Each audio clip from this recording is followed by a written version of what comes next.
चुनावी तारीखों के संकेत मिलते ही सियासी हलचल तेज हो गई है। सीट शेयरिंग को लेकर खींचतान देखने को मिल रही है। खासकर एमवीए यानी महाविकास आघाड़ी दल में महाराष्ट्र विधानसभा चुनाव को लेकर एमवीए अगले 2 दिनों तक यानी 30 और 1 तारीख तक मंथन करेगी। आज और कल एमवीए नेताओं को बैठक होनी है जिसमें विधानसभा चुनाव के लिए सीट शेयरिंग पर चर्चा की जाएगी। इसके अलावा बैठक में महाविकास आघाड़ी दल एनडीए को रोकने और चुनाव में प्रचार की रणनीति पर भी मंथन करने वाले हैं। बता दें कि एमवीए में कांग्रेस, उद्धव ठाकरे की शिवसेना और शरद पवार की एनसीपी शामिल है। इस बीच आपको बता दें महाविकास आघाड़ी की आज और कल बैठक होने वाली है और महाराष्ट्र में चुनावी तारीखों के संकेत मिलते ही कहीं ना कहीं अब सियासी हलचल तेज हो गई है और सीट शेयरिंग को लेकर कहीं ना कहीं अब बैठकें होने वाली है। और खासतौर पर अगर हम बात करें महाविकास आघाड़ी दल की तो महाराष्ट्र विधानसभा चुनाव को लेकर एमवीए यानी महाविकास आघाड़ी दल अगले 2 दिनों तक मंथन करने वाली है। सीट शेयरिंग को लेकर बातचीत होने वाली है।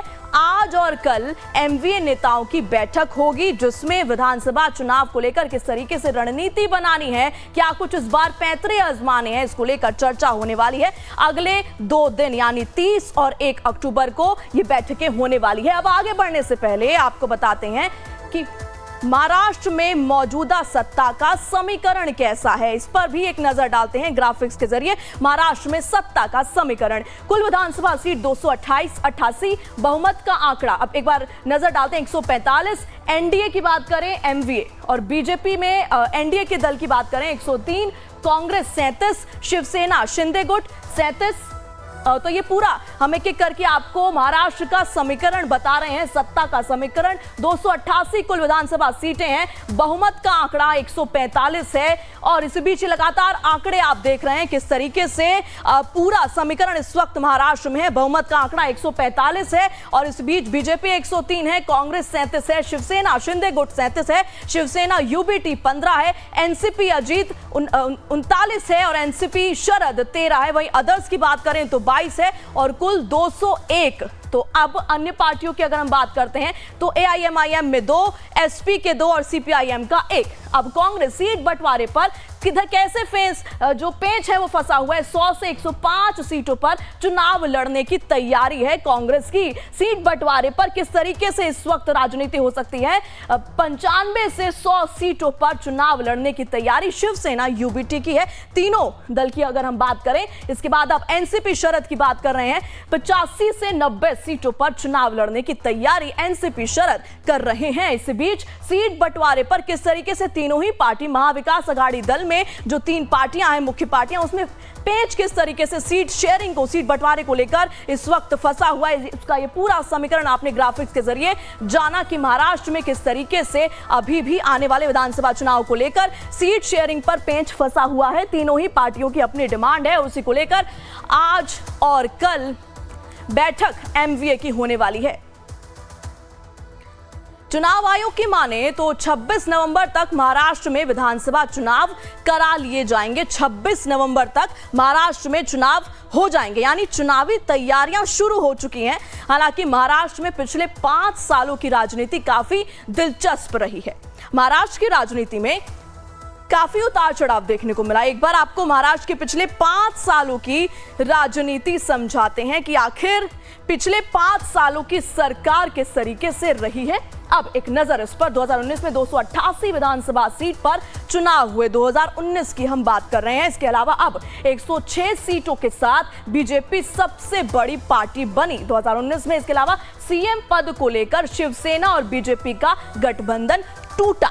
इसके अलावा शिवसेना 56, एनसीपी 53, कांग्रेस 44 और साथ मिलकर सरकार इन तीनों ने बनाई। इसके बाद शिवसेना प्रमुख उद्धव ठाकरे मुख्यमंत्री बनते हैं। किस तरीके से पिछले 5 सालों का इतिहास रहा है उस पर एक नजर इस वक्त हम डाल रहे हैं। मई 2022 में 39 विधायकों के साथ एकनाथ शिंदे शिवसेना से बगावत बीजेपी के साथ चले जाते हैं।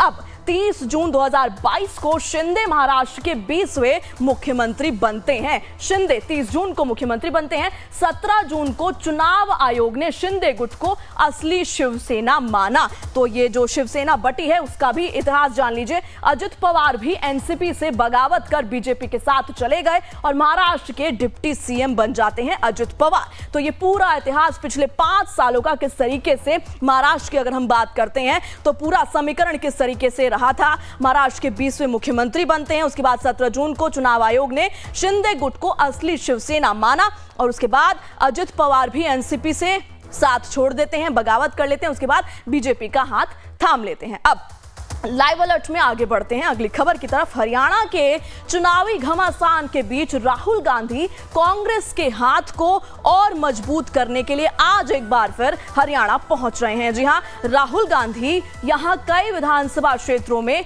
चुनावी यात्रा निकालेंगे। इस दौरान बहन प्रियंका गांधी भी उनके साथ मौजूद रह सकती है। राहुल की ये चुनावी यात्रा अंबाला के नारायणगढ़ से सुबह 10:30 बजे शुरू होगी, जो कई इलाकों और विधानसभा क्षेत्रों से होते हुए शाम 4:30 बजे तक कुरुक्षेत्र के थानेसर पहुंचेगी। अंबाला से होते हुए शाम 4:30 बजे तक ये यात्रा राहुल गांधी की कुरुक्षेत्र के थानेसर तक पहुंचेगी, जहां राहुल गांधी सार्वजनिक बैठक भी करेंगे। इस दौरान बीच में यात्रा के स्वागत समारोह का भी आयोजन किया गया है शाम 4:30 बजे तक। तो आपको बता दें हरियाणा में चुनाव होने वाले हैं और चुनावी घमासान के बीच अब राहुल गांधी हरियाणा में काफी एक्टिव हो गए हैं। अब कांग्रेस के हाथ को और मजबूत करने के लिए आज एक बार फिर से हरियाणा राहुल गांधी पहुंचने वाले हैं। आज वो जनसभा को संबोधित करेंगे और शाम 4:30 बजे उनका कार्यक्रम रहने वाला है। अब आपको संक्षिप्त में एक बार हरियाणा में राहुल गांधी चुनावी यात्रा का शेड्यूल किस तरीके से रहने वाला है और रूट भी क्या है उस पर भी आप देखिए एक नजर डालते हैं। राहुल गांधी का कार्यक्रम 10:30 बजे नारायणगढ़ से चुनावी यात्रा शुरू करने वाले हैं राहुल गांधी।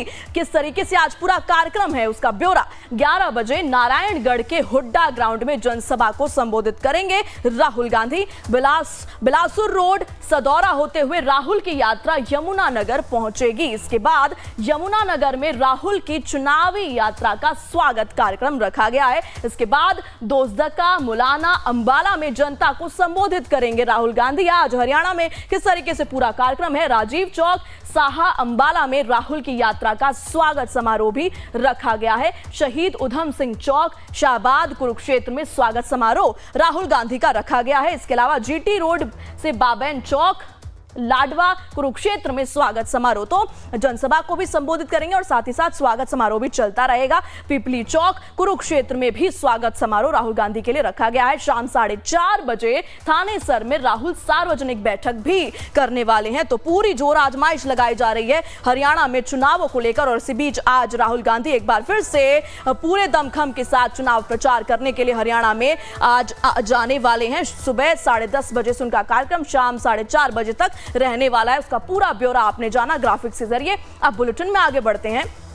हरियाणा के चुनावी रण में आज आम आदमी पार्टी अपनी जोर आजमाइश करेगी। जी हां, आम आदमी पार्टी संयोजक अरविंद केजरीवाल आज हरियाणा के करनाल दौरे पर रहेंगे, जहां वो असंध विधानसभा क्षेत्र में पार्टी प्रत्याशियों के लिए चुनाव प्रचार करेंगे। अरविंद केजरीवाल दोपहर करीब 1 बजे असंध पहुंचेंगे। आपको बता दें 1 बजे हरियाणा के असंध में अरविंद केजरीवाल जाने वाले हैं, पहुंचने वाले हैं और वहां वो चुनावी रैली को संबोधित करेंगे। अरविंद केजरीवाल के अलावा दिल्ली की सीएम आतिशी भी आज हरियाणा पहुंच रही है और हरियाणा विधानसभा चुनाव में आतिशी पहली बार प्रचार करने उतर रही हैं। बता दें कि आतिशी दादरी में रोड शो करके पार्टी प्रत्याशी के लिए जन समर्थन जुटाएंगी। तो आज आम आदमी पार्टी भी हरियाणा पहुंच रही है। दो बड़े दिग्गज आम आदमी पार्टी के अरविंद केजरीवाल और आतिशी मार्लेना दोनों ही हरियाणा में आज चुनावी जनसभा करेंगे और अपने प्रत्याशियों के लिए जन समर्थन जुटाएंगे। इसी बीच दादरी में आतिशी का रोड शो रहने वाला है और इसी बीच पार्टी के मुखिया कह लीजिए अरविंद केजरीवाल भी दमखम लगाने वाले हैं। आज हरियाणा में राहुल गांधी भी रहेंगे, उसी दूसरी तरफ आम आदमी पार्टी भी आज दमखम लगाने वाली है। हरियाणा की हम बात कर रहे हैं, विधानसभा चुनाव आने ही वाले हैं, शुरू होने ही वाले हैं। उससे पहले तमाम पार्टियां, चाहे वो राहुल गांधी हो, इससे पहले पीएम मोदी भी हरियाणा के दौरे पर थे और इस बीच अब आम आदमी पार्टी के दो बड़े दिग्गज नेता भी आज हरियाणा में चुनावी जनसभा को संबोधित करने आने वाले हैं। तो कहीं ना कहीं अब जो चुनावी रण है हरियाणा का, अब उसमें हलचल तेज होती नजर आ रही है। तमाम बड़े दिग्गज आए दिन यहां पर चुनावी प्रचार कर रहे हैं, तो कहीं ना कहीं वोटर्स को साधने की तमाम कोशिशें की जा रही हैं। इसी बीच आज की खबर की अगर हम बात करें तो राहुल गांधी भी आज जनसभा करने वाले हैं और उसके अलावा अरविंद केजरीवाल और दिल्ली की नई सीएम आतिशी भी आज दमखम लगाने वाली है चुनावी प्रचार में हरियाणा में। अब आगे बढ़ते हैं। हरियाणा में विधानसभा चुनाव के लिए कांग्रेस और आम आदमी पार्टी के साथ आज बीएसपी भी जोर लगाती नजर आएगी। जी हां, बहुजन समाज पार्टी सुप्रीमो मायावती आज हरियाणा दौरे पर पहुंच रही हैं। जी हां, जहां वो करनाल के असंध में गठबंधन के प्रत्याशियों के लिए चुनाव प्रचार करती नजर आएंगी। इस दौरान आईएनएलडी के अभय सिंह चौटाला भी उनके साथ मौजूद रहेंगे। जी हां, क्योंकि गठबंधन में इस बार वो चुनाव मैदान में उतरे हैं, तो इस बीच आईएनएलडी के अभय सिंह चौटाला भी आज बसपा सुप्रीमो मायावती के साथ मौजूद रहने वाले हैं। इसके अलावा आपको बता दें कि हरियाणा में मायावती की बीएसपी और अभय चौटाला की आईएनएलडी एक साथ गठबंधन में चुनाव लड़ रही हैं। तो इसी बीच आज अरविंद केजरीवाल हो, आतिशी हो, राहुल गांधी हो, उनके अलावा अब गठबंधन में जो इस बार चुनाव लड़ने वाले हैं बीएसपी और आईएनएलडी, इनके भी अब दिग्गज आज चुनावी मैदान में चुनाव प्रचार के लिए उतरने वाले हैं। तो हरियाणा में विधानसभा चुनाव के लिए कांग्रेस और आम आदमी पार्टी के साथ आज बीएसपी भी जोर आजमाइश करने वाली है। अब चलिए, केजरीवाल और मायावती दोनों आज करनाल के असंध में आमने सामने होंगे, लिहाजा आपको बताते हैं कि असंध विधानसभा सीट का चुनावी इतिहास क्या कहता है, इस पर एक नजर डालते हैं। 2019 विधानसभा चुनाव की अगर हम बात करें तो कांग्रेस से उम्मीदवार शमशेर सिंह गोगी 32,114 वोट इनको मिले। 2019 विधानसभा चुनाव की अगर हम बात करें असंध विधानसभा सीट की, बीएसपी की बात करें तो बीएसपी ने उम्मीदवार उतारा नरेंद्र सिंह और इनको वोट मिले 30,411। इसके अलावा बीजेपी ने प्रत्याशी उतारा बख्शीश सिंह विर्क और इनको कितने वोट मिले 28,518। तो ये तीन बड़ी पार्टियां अब 2014 विधानसभा चुनाव के नतीजे की, अभी हमने 2019 की बात करी, अब 2014 पर नजर डालते हैं। बीजेपी बख्शीश सिंह विर्क को 30,723 वोट मिले थे। बीएसपी की बात करें तो बीएसपी ने उम्मीदवार उतारा था असंध विधानसभा सीट से मराठा वीरेंद्र वर्मा को और इनको कितने वोट मिले 26,115 वोट मराठा वीरेंद्र वर्मा को बीएसपी से मिले। अब आईएनएलडी की बात कर रहे हैं और इस बार आपको बता दें बीएसपी और आईएनएलडी गठबंधन में इस बार लड़ने वाली है चुनाव। इस बीच यशवीर राणा को उतारा गया 2014 विधानसभा असंध विधानसभा सीट से। ठीक है, इसके बाद अब बात करते हैं विधानसभा चुनाव के नतीजे। हरियाणा में बीएसपी का प्रदर्शन, सिर्फ बीएसपी की अगर हम बात करें, बीएसपी पर फोकस करें तो साल 2019 में सीटें कितनी जीती, एक भी नहीं, वोट शेयर 4.2%। इसके अलावा 2014 की बात करें, सीटें कितनी जीती, बीएसपी ने एक सीट जीती, वोट शेयर कितना 4.4%। 2009 की बात करें तो एक सीट आई बीएसपी के खाते में हरियाणा में और वोट शेयर 6.73%। तो विधानसभा चुनाव में किस तरीके से इस वक्त बीएसपी का क्या स्टैंड रहा है, अगर सिर्फ इंडिविजुअल बीएसपी की बात करें गठबंधन से हटके, तो कहीं ना कहीं बीएसपी